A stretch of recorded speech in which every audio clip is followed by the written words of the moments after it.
শুক্তো যদি তোমার একেবারেই পছন্দ না হয় তাহলেও বলবো আজকের এই রেসিপিটা একবার হলেও দেখে নিও, কারণ কাঁচকলার এই শুক্তোর স্বাদ আজ তোমাকে অবাক করে দেবে। আজ আমি নিয়েছি দুটো বড় কাঁচকলা, একটা লম্বা বেগুন আর মাঝারি সাইজের 5টা আলু। এই কয়েকটা উপকরণ দিয়েই তৈরি করা যাবে দারুণ স্বাদের শুক্তো। এবার তোমাদের দেখাই সবজিগুলো আমি কিভাবে কেটে নিয়েছি। প্রথমে কাঁচকলার 2 মাথা কেটে খোসা ছাড়িয়ে নিতে হবে। তারপর মাঝ বরাবর আবার দুভাগ করে নিয়ে ঘুরিয়ে মাঝারি আকারে টুকরো করে নিতে হবে। এইভাবে আলু আর বেগুন এই দুটোই আমি কেটে নিয়েছি। তোমরাও চেষ্টা করবে সবকটা সবজি সমান আকারে সমান মাপে কেটে নেওয়ার। এই শুক্তো এমন একটা পদ যেটা ঠিকভাবে বানাতে পারলেই সাধারণ উপকরণ দিয়েও অসাধারণ স্বাদ পাওয়া যায়। আর এই স্বাদ যদি তুমিও পেতে চাও তাহলে আমার মতো ঝটপট সবজিগুলো কেটে ভালো করে জল দিয়ে ধুয়ে ফেলো। এইবারে ধুয়ে রাখা সবজি থেকে কাঁচকলার টুকরোগুলোকে আলাদা করে নিতে হবে।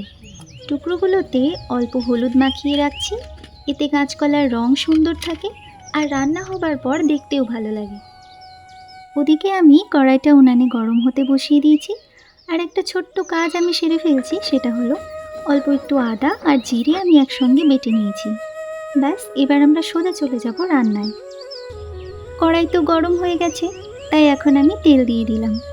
এইবারে এতে গোটা জিরে দিয়ে দিচ্ছি। হালকা লালচে হওয়া পর্যন্ত ভেজে নিতে হবে। জিরের সুন্দর একটা গন্ধ বেরিয়ে এলে একে একে কাঁচকলা, আলু আর বেগুন দিয়ে দিচ্ছি।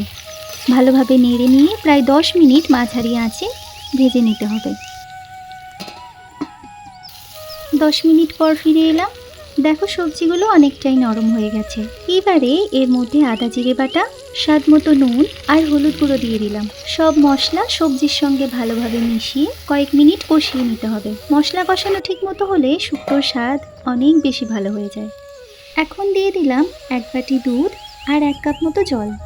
সব কিছু আরও একবার ভালো করে মিশিয়ে নিয়ে ঢেকে দেবো, যাতে আলু আর কাঁচকলা নরম হয়ে যায়।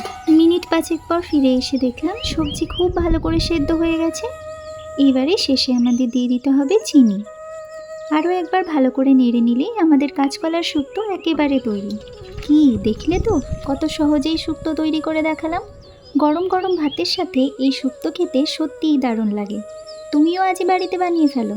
আর কেমন লাগলো অবশ্যই কমেন্ট করে জানিও। ভালো লাগলে একটা লাইক দিও আর চ্যানেলটাকে সাবস্ক্রাইব করে দিও।